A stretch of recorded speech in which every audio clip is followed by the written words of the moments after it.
제 손으로 명품회사 직원들이 지켜보는 앞에서 수천만 원짜리 새 가방을 불태운 적이 있습니다. 짝퉁이 아닙니다. 흠집도 없었습니다. 명품관에 진열되어 있던 완벽한 정품이었습니다. 그런데 명품회사가 먼저 태워달라고 했습니다. 이게 대체 무슨 소린지 지금부터 제가 한국 보험회사에서 재직하던 시절 직접 겪었던 실화를 들려드리겠습니다. 오늘 이 영상 끝까지 보시면 여러분이 매달 내고 있는 자동차 보험, 실손보험에도 똑같이 숨어있는 원칙 하나를 알게 되실 겁니다. 제가 한국 보험회사에서 근무하던 시절 대한민국에서 가장 화려하고 비싼 강남의 한 초고가 명품 플래그십 매장에서 사고가 터졌습니다. 매장 외벽을 장식하던 거대한 통유리가 알 수 없는 이유로 산산조각이 나며 안쪽으로 무너져 내린 겁니다. 문제는 그 유리가 깨지면서 발생한 날카로운 미세 파편들이었습니다. 진열대를 가득 채우고 있던 수천만 원짜리 명품 가방과 의류들 위로 유리 가루가 폭탄처럼 쏟아진 거죠. 겉보기엔 멀쩡해 보였지만 가방 가죽 틈새와 내부 안감에 눈에 보이지도 않는 유리 파편들이 다 박혀버렸습니다. 손님이 들었다간 손이 찢어질 수도 있는 위험한 상태, 상품 가치가 완전히 제로가 된 겁니다. 명품사 입장에서는 억 단위의 손해가 한순간에 발생한 대참사였습니다. 보험사에 사고 접수가 되었고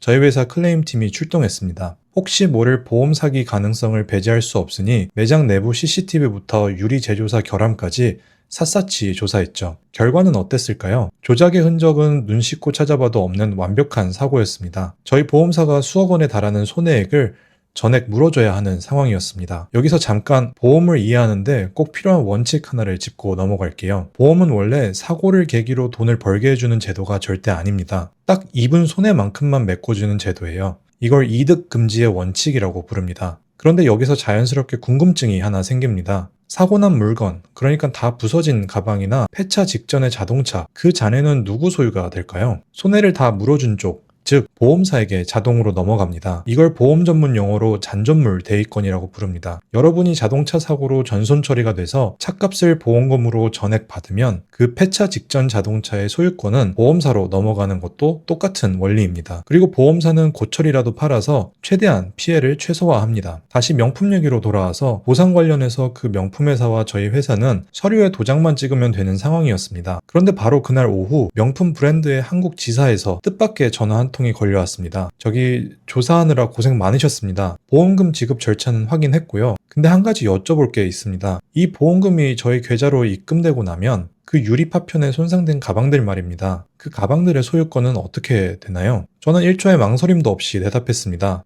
그건 당연히 저희 보험사로 귀속됩니다. 저희가 잔존물로 가져가서 알아서 처분할 예정입니다. 그런데 제 말이 끝나고 담당자는 잠시 머뭇거리더니 본사와 상의해보고 다시 연락 주겠다며 전화를 급히 끊었습니다. 며칠 뒤 그 명품 브랜드 한국 지사는 상상도 못한 결론을 통보해왔습니다. 저희 이번 사고에 대해 보험 청구하지 않겠습니다. 보험금도 일절 받지 않겠습니다. 그러니까 그 손상된 가방들 단 하나도 가져가지 마세요. 보험금을 주겠다고 했는데도 싫다고 걷어찬 겁니다. 대체 왜 그랬을까요? 이들에겐 수억 원의 보험금보다 훨씬 더 끔찍한 공포가 있었던 겁니다. 바로 자기들의 로고가 박힌 가방이 흠집이 났을지언정 비공식적인 경로로 시장에 풀리는 것이었습니다. 즉 가방의 가치가 떨어지는 것이 훨씬 더 두려웠던 거죠. 만약 보험사 직원이 그걸 들고 다니거나 중고장터에 유리 파편 맞은 정품 가방을 80% 할인가로 판매하는 것이 두려웠던 겁니다. 명품 브랜드에게는 그야말로 파산보다 실은 브랜드 가치에 몰락이 더 무서웠던 거죠. 결국 명품사는 돈을 포기하는 대신 가방들을 흔적도 없이 처분하겠다고 했습니다. 보험사 입장에서도 나중에 이 가방들이 딴 곳으로 빼돌려져 2차 청구가 들어오면 안 되기 때문에 확실한 폐기 증거가 필요했고 양측 직원들의 입회 하에 불에 태워서 가방을 처분하기로 했습니다. 그렇게 며칠 뒤 소각장에서 전대미문의 명품 화형식이 열린 겁니다. 명품 브랜드 측 직원들과 저희 보험사 직원들이 서로 지켜보는 가운데 수천만 원짜리 신상 가방들이 하나씩 꺼내졌습니다. 당시 부서 막내였던 저와 명품회사 직원은 가방에 적힌 시리얼 넘버를 하나하나 대조하며 확인 도장을 찍은 뒤 그 자리에서 불 속으로 던져 넣었습니다. 가죽이 타들어가고 버클이 녹아내리는 걸 옆에서 실시간으로 지켜보는데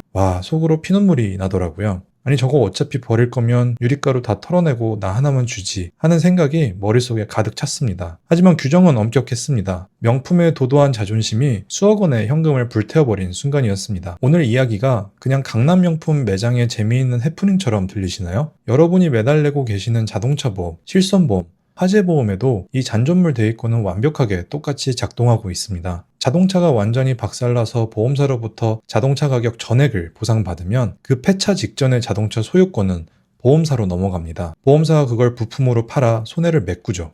병원비를 내가 갖고 있는 모든 보험에서 이중으로 청구한다고 돈을 더 벌 수 없는 이유도 바로 이 원칙 때문입니다. 즉, 보험을 많이 갖고 있다고 해서 절대 이득이 아닌 겁니다. 보험은 누군가에게 부당한 이득을 주기 위한 도구가 아니라 최악의 재앙이 덮쳤을 때 내 원래 삶의 궤도로 딱 복귀시켜주는 최후의 방어벽입니다. 오늘 명품 화형식 이야기가 흥미로우셨다면 구독과 좋아요 부탁드립니다. 앞으로도 세상에서 가장 쉽고 재미있는 보험 이야기로 찾아오겠습니다. 지금까지 더브로커였습니다. 감사합니다.